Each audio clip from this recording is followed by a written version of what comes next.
Hello. So we are here, and today is going to be our very first session reporting the findings of spiritual court.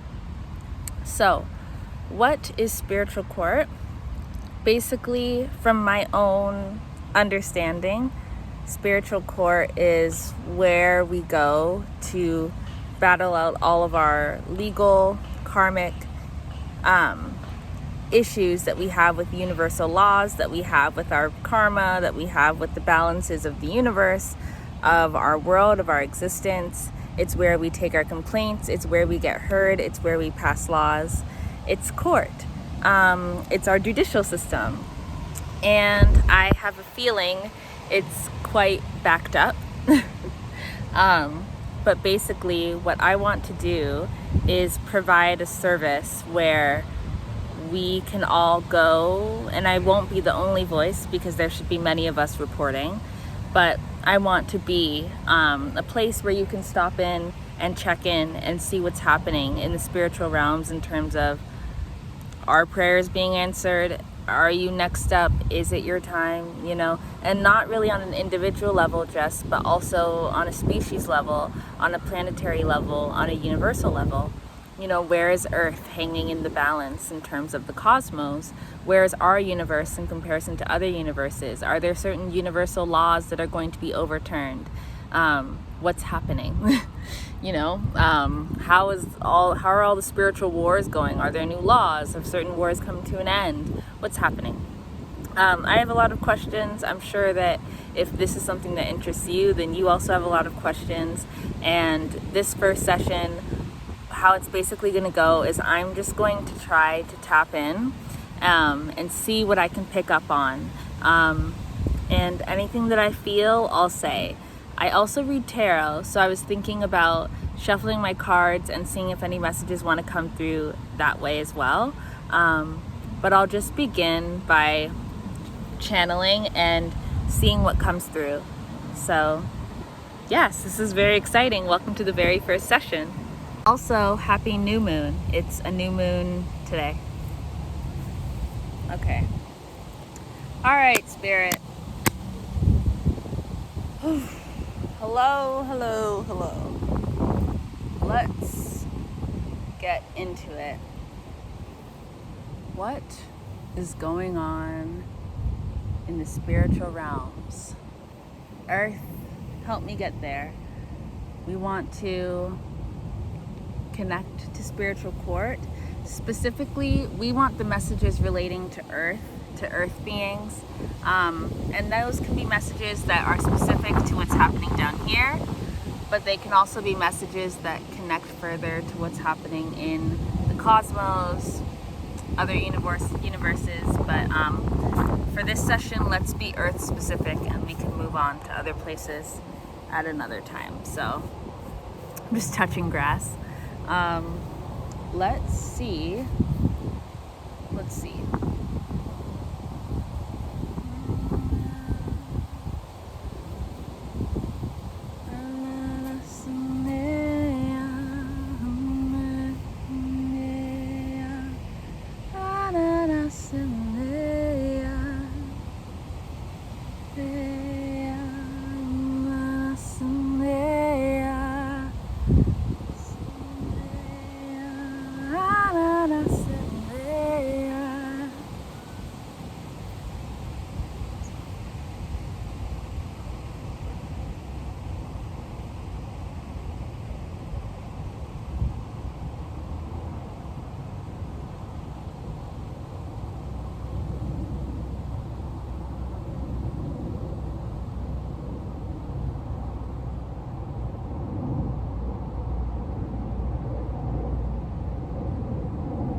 there's a faint line, and the bull, Taurus season.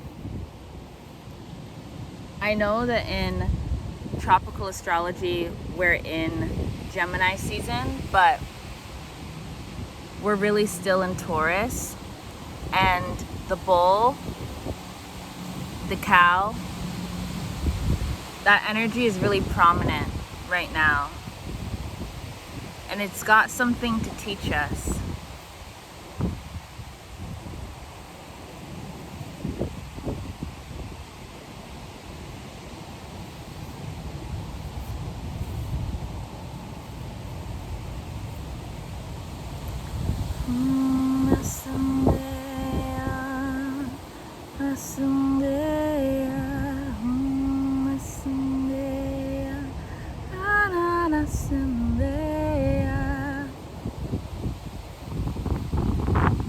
Just try to merge with me.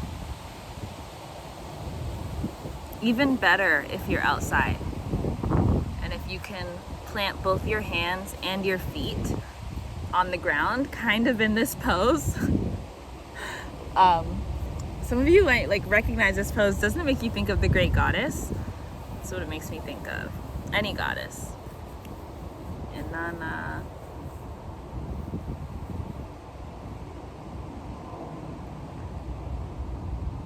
The calf. The calf.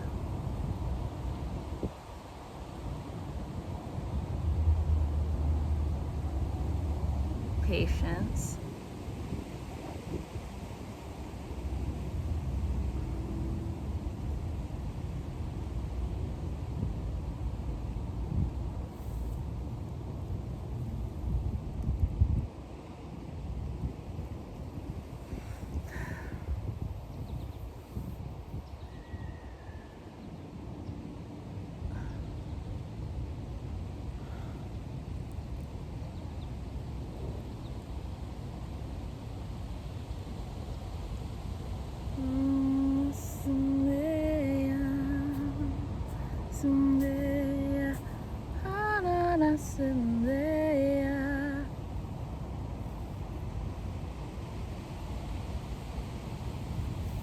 Okay, you can cross your legs now.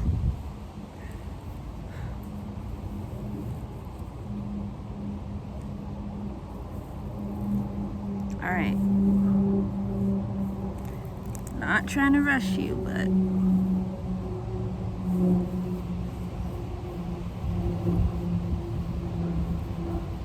can you tell us? Can you speak to us?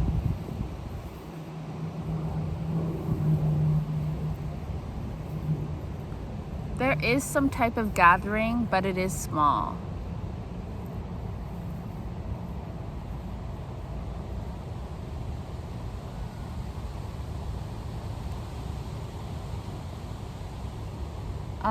And I think that's because the creatures are migrating, specifically the sea creatures, and there's an emphasis on turtles and those, not stingrays, but those sharks. I wanted to say lion, but those sharks that have pointy things, pointy noses.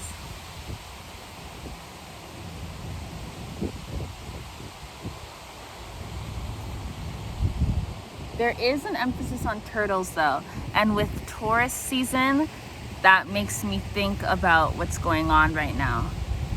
A slow migration, a slow descent into nothing.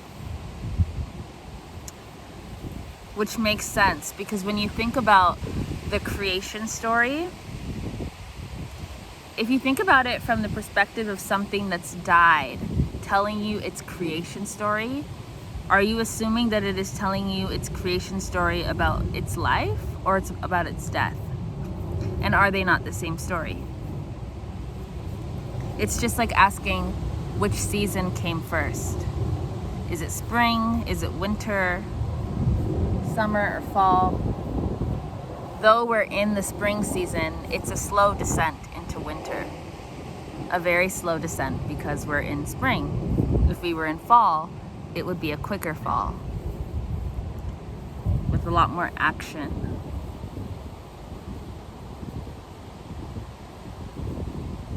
But right now we're just sort of being given direction. And it's our job, it's your job to interpret where that goes, how it goes. There's also something about sheltering in place. I'm looking at this squirrel, and it's sheltering from the wind. And it kind of makes me think about this portal space that we're in, 808. And if we are the 0 between that, in this portal space, and the 8 is one gust of wind, one wheel of fortune, one wind of change, and the other 8 is another gust of wind, another lifetime, another wheel of fortune, another wind. We are like the sunspot right between. And in this position, you have time to figure out which way you're going, how you want to lead, if you want to break it up and go in parts. There's a lot of room within this position to train your mind. You might decide to go one way, and then you turn back because you've gotten new information and you're going another way. So this is a great time to gather seeds, gather information, just like we do in the fall when we're getting ready to go into hibernation.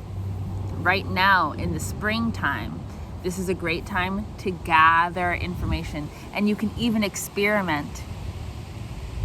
Go step onto this path, and then you realize this path isn't what you want to do. Well, that's okay, because in this portal space, you can step right back in, contemplate, consider, and go in a different direction. It's like you have the ability to commit and then take back your commitment without punishment. I don't think anything's being nailed in yet, but the time will come for things to become concrete, which is why this position that you're in right now, you should use to the greatest of your advantage to experiment and explore. Test it out.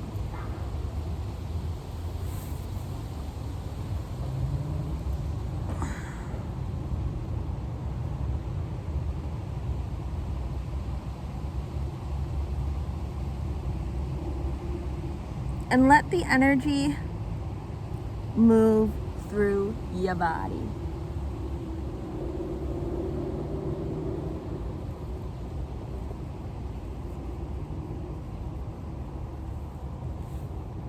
I was thinking about the cow, and then that song, all you have to do is jump over the moon,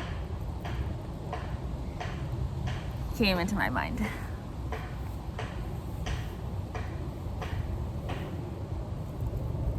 I mean, that's what spring is known for, right? It's known for its beginning. But it's not something concrete yet. Just like how we have so many babies born during spring. I just saw 11:11. So many babies born during spring. So many eggs hatch. So many seeds that came from fall and winter. But not everything grows. Not everything survives past spring. Not everything goes into summer. And even though spring is seen as an easy season, it's the testing ground. Not every baby bird that hatches from a nest ends up being able to fly. And that's one of the hardest parts about life, accepting the death that is constantly in transition. I just heard the word myriad. And it's also about, spring is also about accepting what simply was just the beginning. Some things are just a start. Some things you just go and they don't end up leading to an extended life. It was just about beginning. There may be some things coming through where it was just about beginning. It was just about starting. It was just about trying, putting in the effort, which can be frustrating.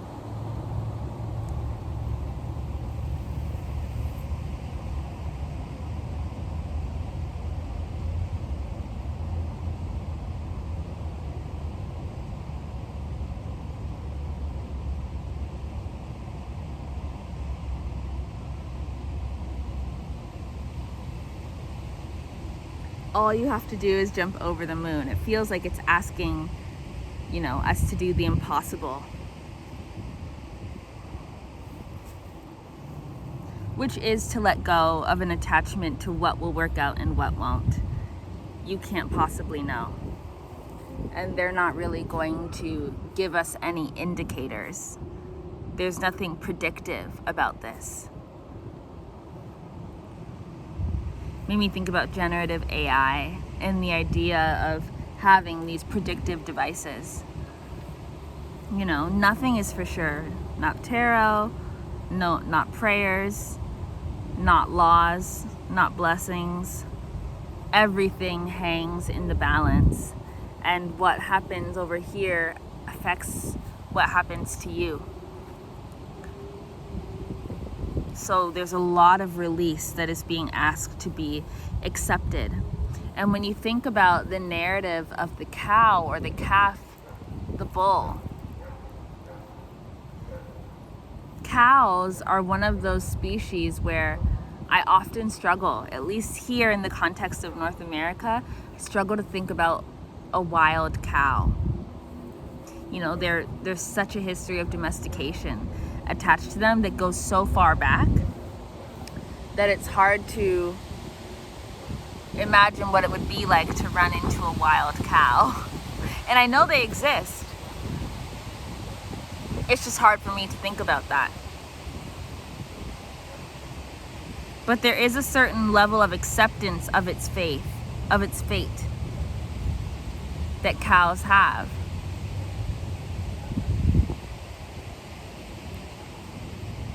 And it's kind of the way that all creatures have to face a certain level of acceptance around their place, not just in the universe, but on this earth and within each of our perspectives.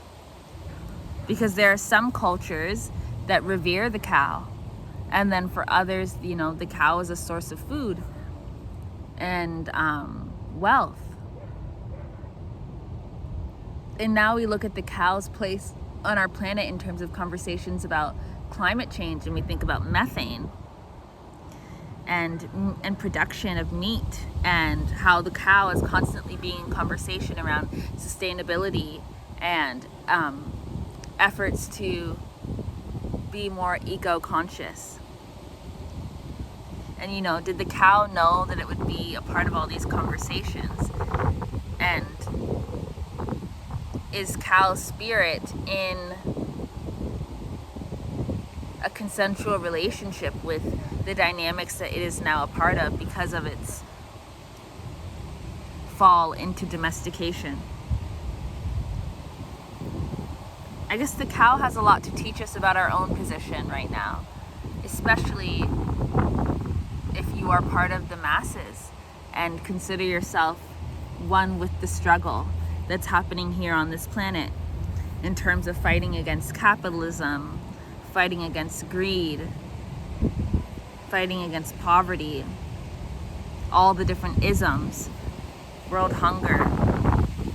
What can we learn from the cow? There's a certain level of acceptance there. There's a certain level of service, of gratitude. But also, where is the rebellious spirit in the cow? Where is the revolution through the cow, the revelation? It's an interesting development that so many people are lactose intolerant. And I'm sure that that's new. I'm sure that it wasn't like that, 100 years ago. And it absolutely has everything to do with, the chemicals that are in our food now and all these things. But look at how the spirit of the cow evolves to bring itself out of domestication. Who knows what the cow will be in another 200, 300 years with the way that things are going. Now more people are vegan. Now we're having dairy alternatives. More and more, the cow moves out of this position of subjugation that it was once in. But it's a slow process, but it's happening. And it's happening without the cow really having to do anything at all. The cow is simply going with the flow, going with its plan. Is the same happening for us? Because the cow is an earth being just like us and is perhaps our teacher right now.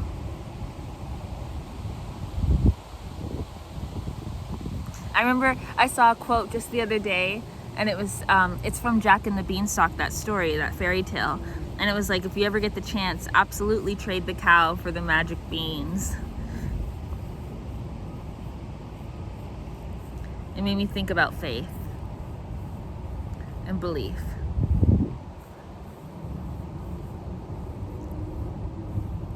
And, you know, I do think it's true that in many ways, manifestation is just you existing and rivaling with your circumstances, in the sense that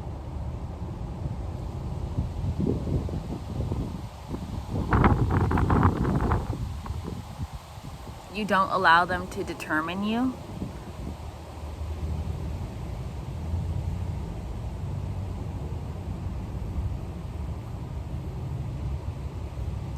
I think it's also about trusting that there are going to be others that show up for you, that support is being sent your way.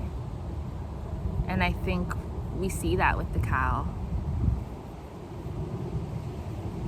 We have whole cultures that revere it and protect it, but then even within nations where the cow is heavily domesticated, we have a rise in veganism and health issues that act as protectors for cow spirit.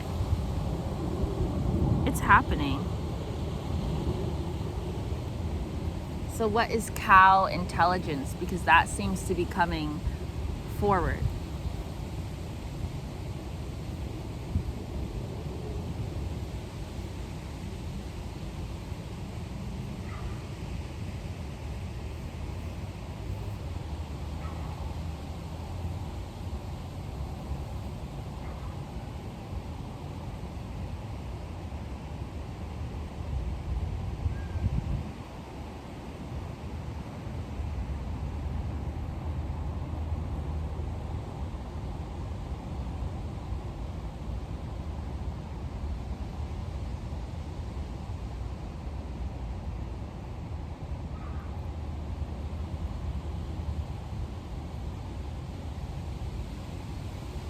I think what it is that the bigger moment never comes as a whole piece.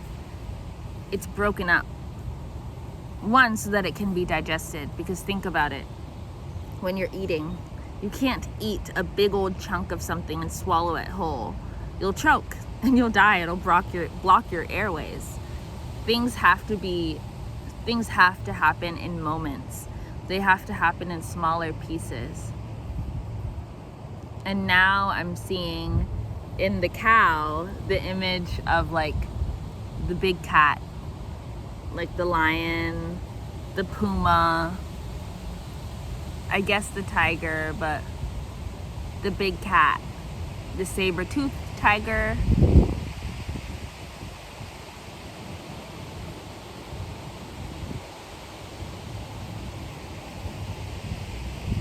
It's a strong spirit.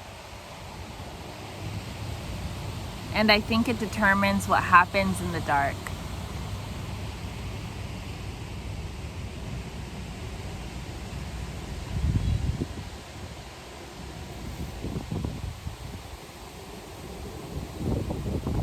And it does have a bit of a demon-esque energy to it. And it does seem to be speaking. But I don't think there's anything to be afraid of. It's like Once you understand what the lion is protecting, once you understand its motivations, it becomes you. You begin to see it and understand it and resonate with it. And then you begin to hear its story. And you become fluent in that language. It's like the monkey. Ooh, ooh, ah. It is like the monkey, but how? From swinging on trees to walking on land. It sits in many positions in many places. It evolves, and it's our evolution marker. We look to it to see how far we've come. Even though they're not our direct ancestor, we can see ourselves. And I think that spirit of resonance is important.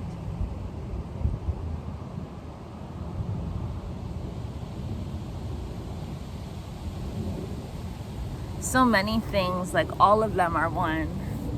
The monkey, the lion, the cow, the bat.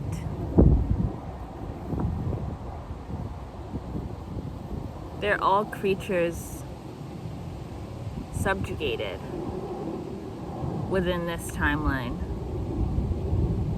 within this frequency, and they're all creatures that are coming to a head.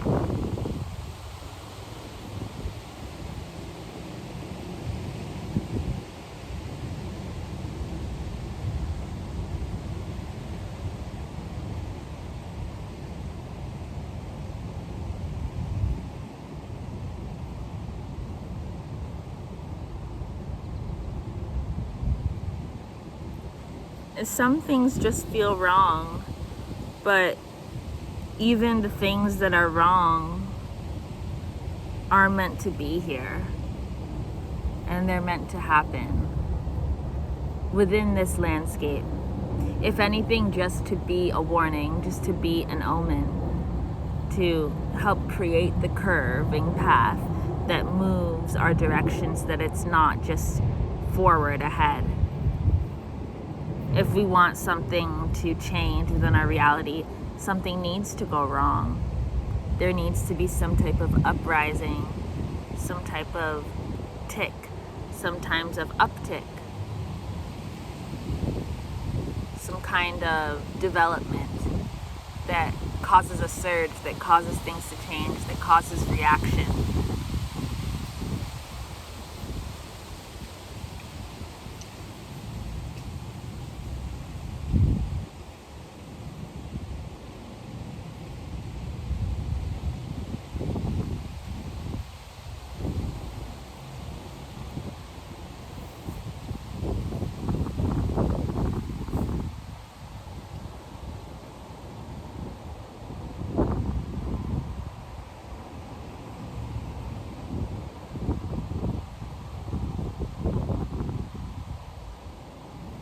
There's a dragon.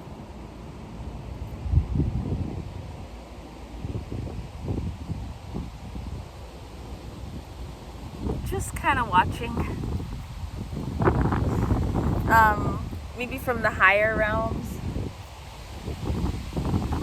Do you have anything to say?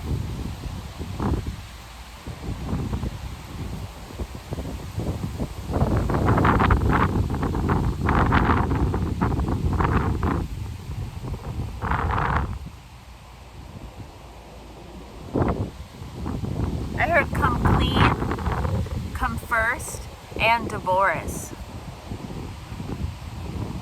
in my mind.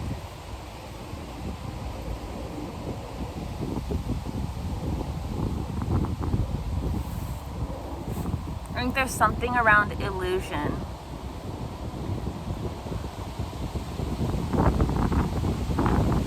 And like removing the mask, you know? Like if you've got that thing that you hold in front of your face that they only see your eyes, it's like taking that away.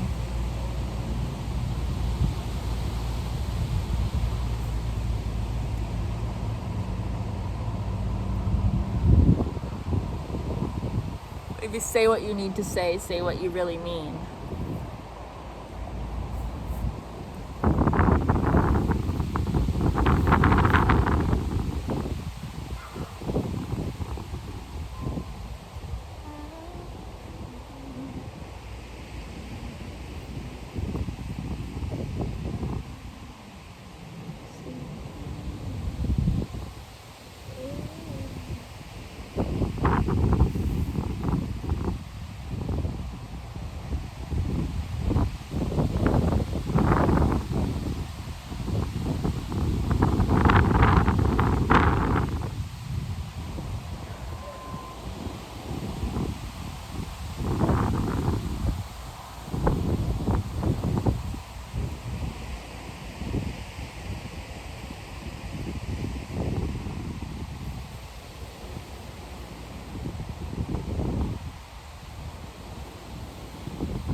I think it's hard because so many things have to be untangled. So many things have to be detangled. And when you start to do that detangling, you start to see the things that were already dead but had just been sitting there, so then those need to be cleared out. It's a lot of root work that has to be done before we can get to the surface level, which is what we're asking about. You know, when are things going to change into 3D? When are things going to change in my reality, in yours? But like, you have to go deeper than that. You have to go to the 1D. You got to go to 0D, whatever's beneath that. You got to go to the root.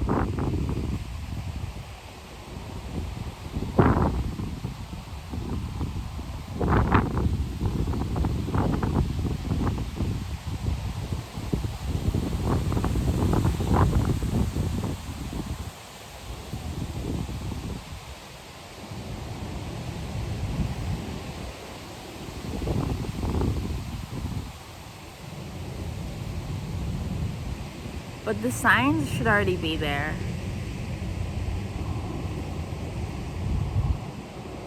I think the signs are there of what's dead. So what we can do on our end is deal with the death on the surface. Clear out the things that aren't working on the surface.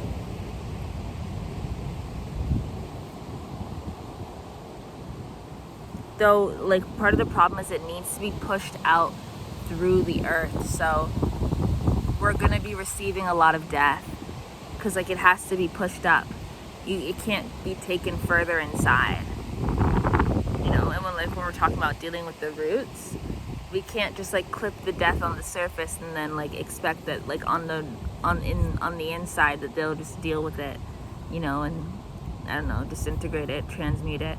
No, it's got to be pushed out into our world first, so it can be pushed out deeper into the fire to burn. I don't know. There was something about a ring of fire before.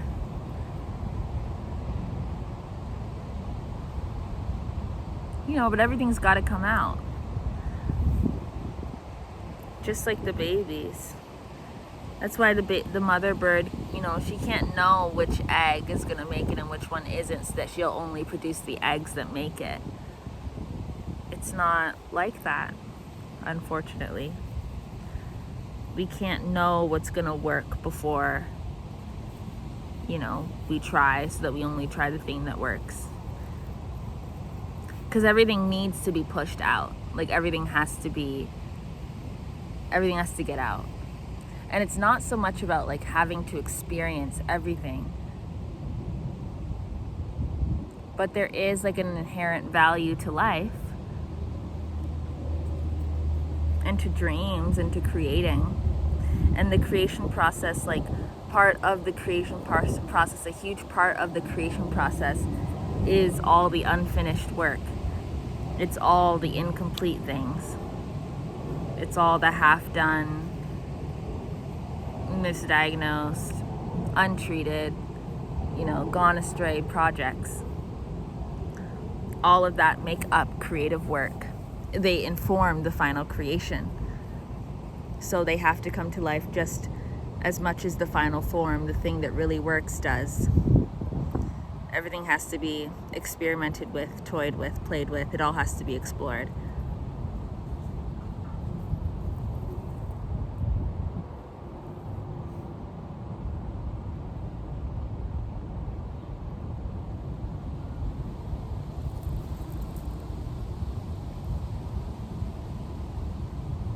Yeah.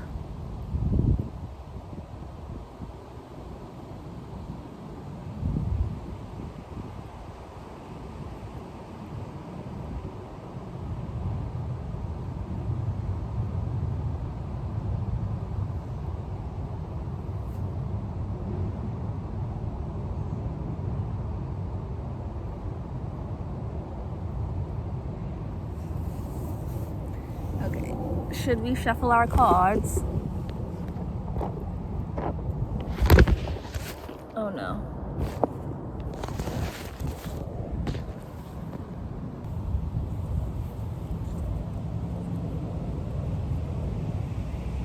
Okay.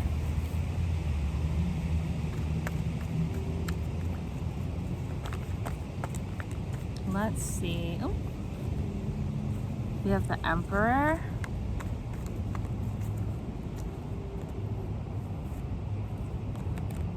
The Eight of Pentacles, the High Priestess, and the Death card. But that's not finalized. I guess just to be aware of. I mean, but hands are at work. And it's funny because like the hands are at work and they're molding, they're shaping right now. They're forming.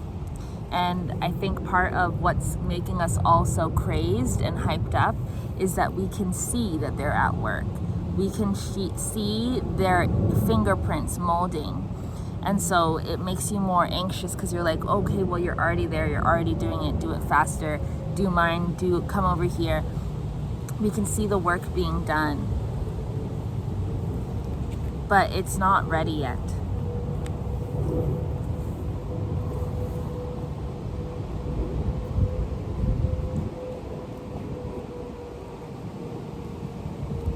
And I think there is just a certain level of acceptance around that.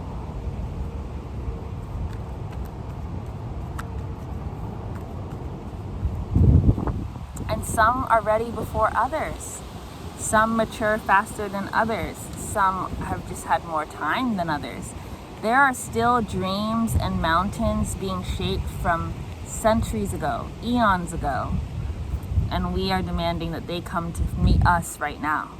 There are ancestors having their prayers answered from eons ago. And we're not even ancestors yet. So, you are your ancestors, but you are your own individual person. And who you are, you will become an ancestor. And then you'll have your dreams, and you'll have your things to be asked for. And part of it is just a waiting your turn kind of deal. Oh yeah, we have the Magician. And I mean, yeah, you can take it into your own hands to a certain extent. And that's kind of what this era is all about, isn't it? Which is kind of what the cow has done.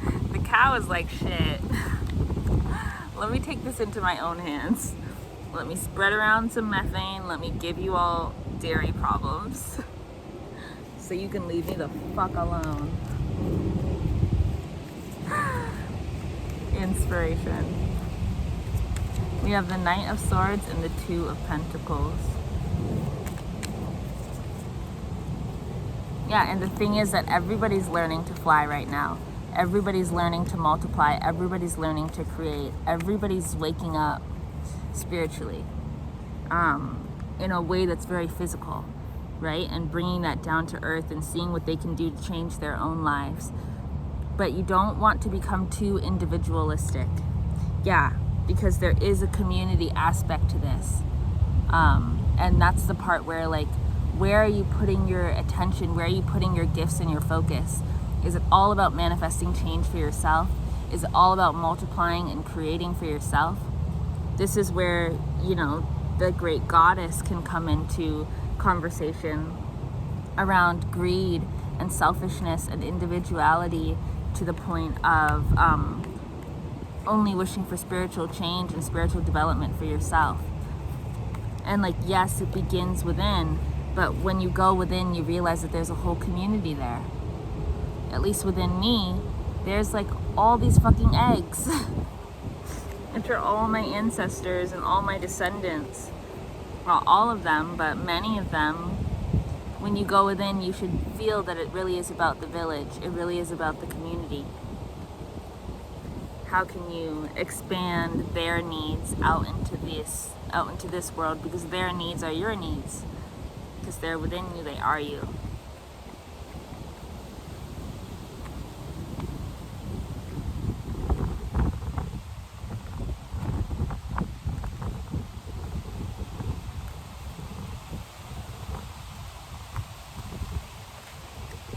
These are the spiritual court proceedings. Waiting for the perfect moment.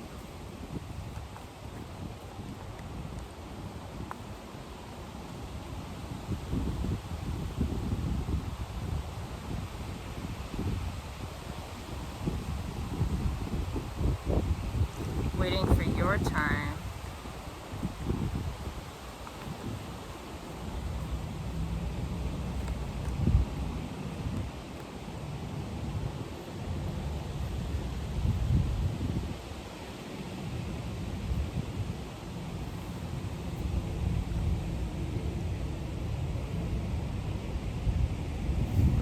Well, what was in my head was waiting for your law, practicing the law, but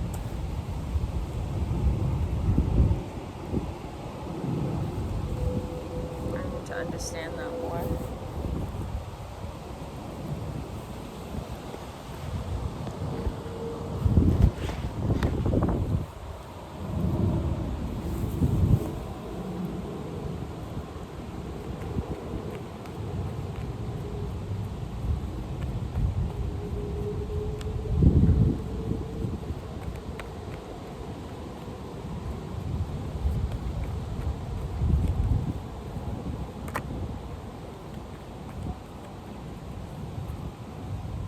For you whose mountains have been shaped, your time is here, and what's happening is that you're being pushed off the edge. Yeah, so for you whose mountains have been shaped, it's not just that you can see that the work is being done, it's that the work seems to be done. And that's just an aspect of, like, you need to be able to discern from your environment whether you see change still happening or whether you've seen change happen, in terms of your reality is not what it once was. In feeling, maybe. If that's the reality for you, you're being pushed off the edge, and you should also probably be feeling that, because there's probably a bit of resistance around, I don't want to go, but this is your time. You have to go. This is like, you're being called, you're up next. That's what's happening for you guys.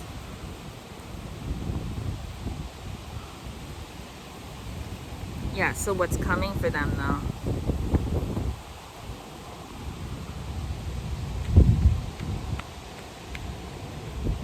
Well, actually, probably a lot more peace than you expected if you would just take the jump. But it's because, you know, you have to be in this like fighter energy just to balance out the peace that's incoming. It's just to balance it all out.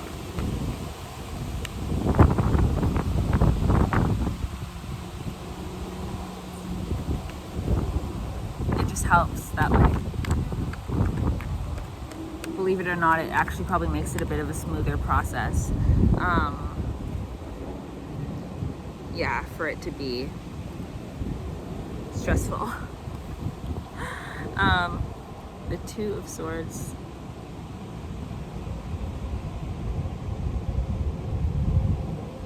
Yeah, it's kind of like they have to make you think that like you haven't been chosen yet, or that you still have to choose.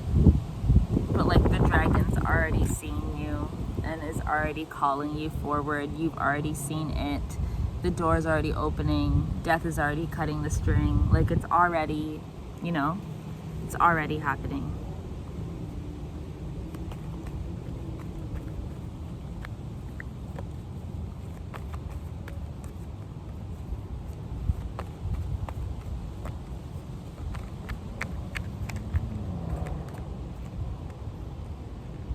Okay, wow. So love can be coming into the picture. We have the Two of Cups and the Lovers, and then 10 of Pentacles at the back of the deck. That's, and then, wow, and 10 of Pentacles again with the 8 of Pentacles and the 2 of Pentacles. Love is being called forward. Yeah, love is being called forward, and it could be connected to a new career venture, a new venture in work, one that asks you to move, one that asks you to escape into the night, one that asks you to follow your intuition. It will be teaching you how to make magic, how to multiply your resources, how to do the work that you need to do, to build your wealth, to build a strong foundation. And it's pushing you off the edge, definitely out of your comfort zone. But out of this is coming love. Out of this is coming a relationship.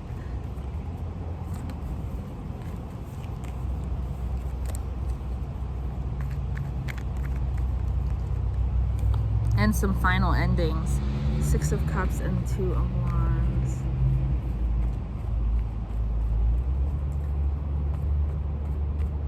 In some sense, there is a return of the world to an energy that it used to have, like a reverse tower, where like foundations and things that were of the past are coming back around.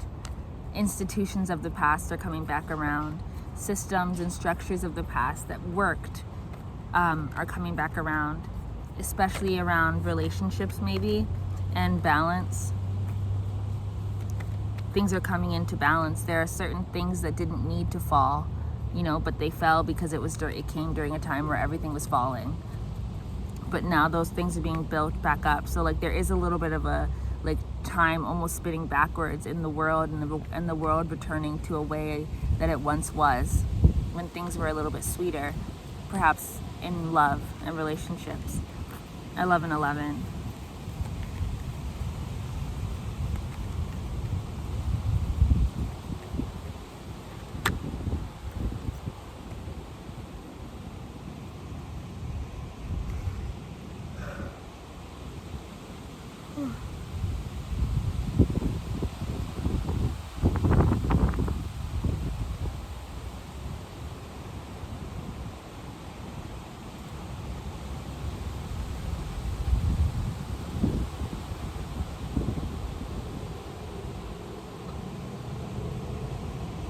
I think this is also about following instruction.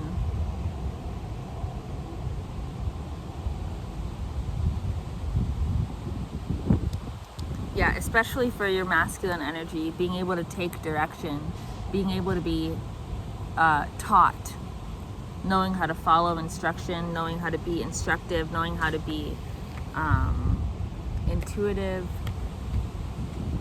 smart, responsible. There's a lot of maturity and awakening and healing of the masculine spirit coming through here. A focus on that, especially learning how to become soft and gentle and receptive, like masculines of the past, and how to be a leader. And that's within all of us.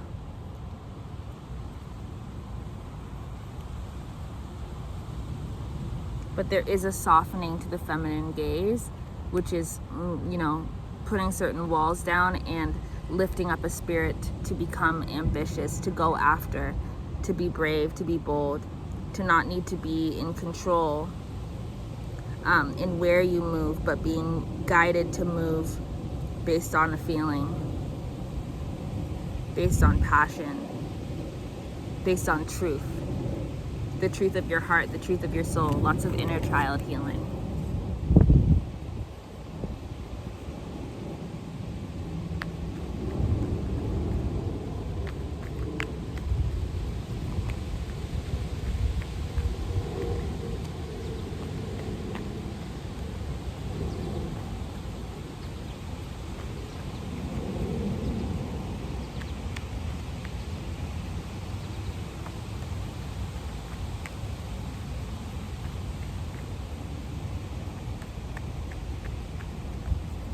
Okay,